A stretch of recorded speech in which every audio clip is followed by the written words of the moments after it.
Hello friends, welcome back to my channel. তো সকাল সকাল ঘুম থেকে উঠেই ব্রেকফাস্ট করতে বসে পড়েছিলাম আনন্দবনে। কারণটা তো এবার বুঝতেই পারলে, কিছুক্ষণের মধ্যেই আমার পার্সেল আসার সময় ছিল।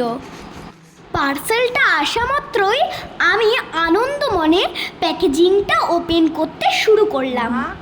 চলে এসছে গরমের হাত থেকে আমাকে বাঁচানোর জন্য অল ইন ওয়ান আমার সানস্ক্রিন। চলো চলো, এবার আমাদের ঘুরতে যাওয়ার পালা। তোমাদেরকেও সাথে নিয়ে যাচ্ছি তো বন্ধুরা। কি ভাবছো কোথায় এসছি? দেখো, দেখে বলো তো বুঝতে পারো নাকি? আসলে আমার ছিল একটি আবৃত্তির প্রোগ্রাম সম্পূর্ণ অনুষ্ঠানে। সেই অনুষ্ঠানটি অনুষ্ঠিত হয়েছিল সায়েন্স সিটিতে। Science city big burst.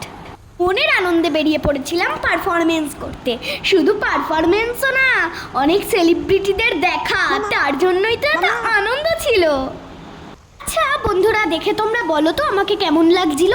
বুঝতেই তো পারছো, অত বড় জায়গায় বড় বড় সেলিব্রিটিদের সঙ্গে ফটো তোলা, সেলফি তোলা, এইগুলো তো ব্যাপার নয়। এইগুলোর জন্য নিজেকেও তো প্রিপেয়ার্ড করতে হবে।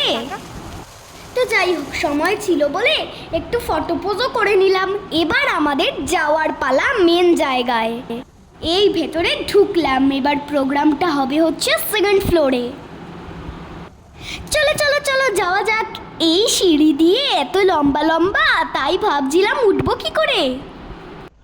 ভেতরে ঢুকে আমার বেশ পছন্দ হলো ওদের ডেকোরেশনটা দেখে। আর দরজাগুলো পুরো সিরিয়ালের মতন, এক একটা দরজা থাকে না সিরিয়ালে, ওই রকম দরজা পুরো।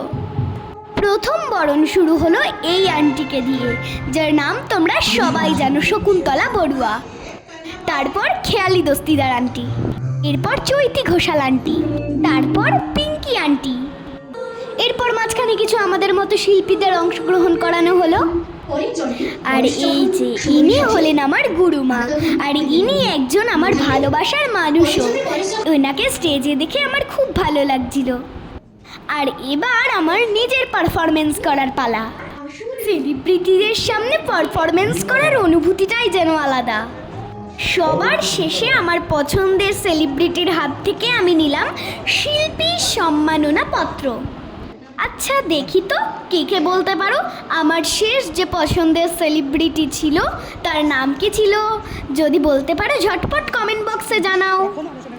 এই দেখো, প্রোগ্রাম শেষে বাড়ি ফেরার সময় আমার আর আমার পাপার কিছুটা দুষ্টুমির মুহূর্ত। দুনিয়া খুব ব্যস্ত, খুব সিরিয়াস। বাবা যে কি করছে না, ওখানেই ছোঁয়াছুঁই খেলছে আমার সঙ্গে। আমারও ভারী মজা। পাপা আমায় ধরতে পারবে না। টাটা, আবার দেখা হবে নেক্সট কোনো ভিডিওতে।